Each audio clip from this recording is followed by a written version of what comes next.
It's Thursday, November 6th. Tariffs, one would naturally think, are the power to impose taxes. In a case that could impact Canada and other countries in the world, the U.S. Supreme Court is about to have its say about President Trump's tariffs.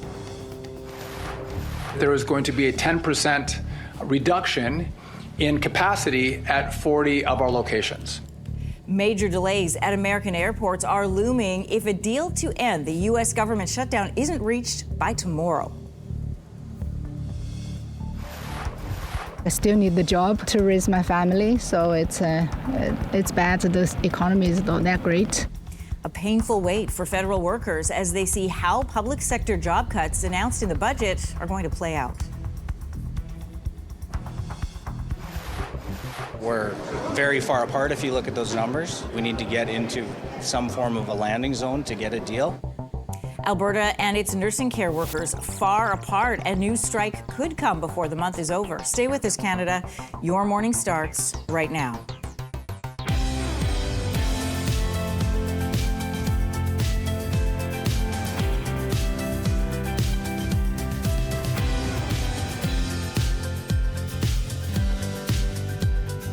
Good morning, Canada. Welcome to Your Morning. I'm Anne-Marie Mediwake. Good morning. I'm Lindsey Deluce. I'm Kelsey McEwen. Hopefully your Thursday is off to a great start. Let's jump right into news. We're going to start south of the border because President Donald Trump's tariffs face some pretty tough questions in the U.S. Supreme Court. It's a congressional power, not a presidential power to tax. And you want to say tariffs are not taxes, but that's exactly what they are. The court now has to decide whether it is legal for President Trump to unilaterally impose tariffs in the name of national security. During about 3 hours of arguments, both Democratic and Republican judges questioned President Trump's use of the emergency law. The challenge was brought on by several states and businesses, arguing tariffs have driven up costs and uncertainty. For nearly 40 years, my family has built this business from the ground up. Today, reckless tariffs threaten everything we've achieved.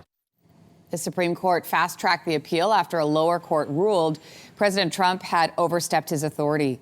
A decision is expected within weeks or possibly months. Meanwhile, the U.S. government shutdown is taking its toll on air travel. By the end of this week, a number of flights could be affected.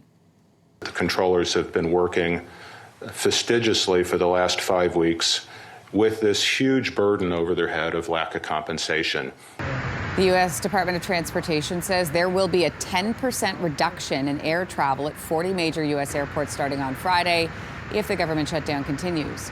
This comes as air traffic controllers have been reporting issues with fatigue.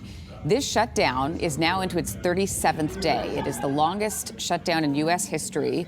It has forced 13,000 air traffic controllers and 50,000 Transportation Security Administration agents to work essentially for free. The impacts of this could soon be felt by you, the Canadian traveler. How? Well, because the North American air travel system is integrated, as we know, meaning if you're not flying directly to the U.S., your flight may still need to fly over the U.S. For example, if a plane needs to fly over or through U.S. airspace, there is a handoff that happens between Canadian and American air traffic controllers. If there are limited American air traffic controllers working, your flight may not be able to fly. The Liberals' newest addition to caucus is hinting that other Conservative MPs may join him in crossing over in the House of Commons. I would suggest that there probably are those that are in the same boat, but I will let them tell their stories if that time comes. Chris D'Entremont joining Prime Minister Mark Carney at a post-budget press conference after being welcomed by the Liberal caucus. The Nova Scotia MP says his decision to cross came down to two things. One, serving his constituents better, he says, and he also says the issues he has with Conservative leader Pierre Poilievre. Conservative Dominique Vien has now released this video reaffirming her commitment to the party after there were rumors floating around that she was going to cross the floor. And Conservative MP Matt Genereux's office also squashing speculation, telling CTV News he is not crossing the floor. Federal workers are waiting for the hammer to drop from the job cuts announced in this Liberal budget. I'm just waiting until it actually passes to react. Everyone's talking about it, but until it passes, nothing much we can do. The budget includes a plan to cut another 28,000 jobs from the public sector over the next 4 years. There are no specific details in the budget, though, about where the jobs will be cut. The Union for Federal Workers says job cuts will make it harder for Canadians to access the services they rely on. There are also concerns about how job losses will affect local businesses in Ottawa. Prime Minister Mark Carney says the cuts are aimed at making the government more efficient. Nursing and healthcare aides in Alberta could be going on strike. Their withdrawal of services would impact the healthcare system altogether and the ability of Albertans to receive the care that they need. Staff who work alongside and sometimes fill in for nurses have voted overwhelmingly in favor of a strike mandate. Talks broke down in April after more than 1 year at the table. Workers are asking to be paid 84% of what registered nurses make. The province says that's not realistic. Talks are set to resume today, but if the talks don't go well, a strike notice could come by November 17th. Police are now looking into how a victim killed in a car crash wasn't found in the wreckage until hours later after her family reported her missing. So here's what we know. This crash happened November 1st in Brampton, Ontario. Officers say they found the driver of a Honda Civic dead at the scene of a car crash. At the time, police said there was no immediate indication there was also a passenger in this car.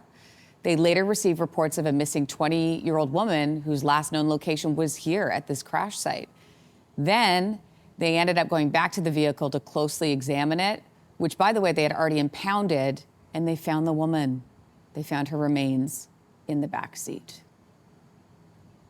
Global Affairs has confirmed a Canadian is among 7 people killed by an avalanche in Nepal this week. The avalanche happened Monday in the Himalayas. Rescuers were not able to reach the site until the next day. The people who died were 5 foreigners, 2 locals. So far, at least 3 bodies have been recovered. SpaceX has just extended its single-year launch record again. 3, 2, 1. Engines full power and liftoff. Go SpaceX, go Starlink. 29 satellites on board a Falcon 9 rocket have been launched from Cape Canaveral Space Force Station in Florida. This marked the 141st Falcon 9 liftoff of 2025 and SpaceX's 146th launch of the year overall.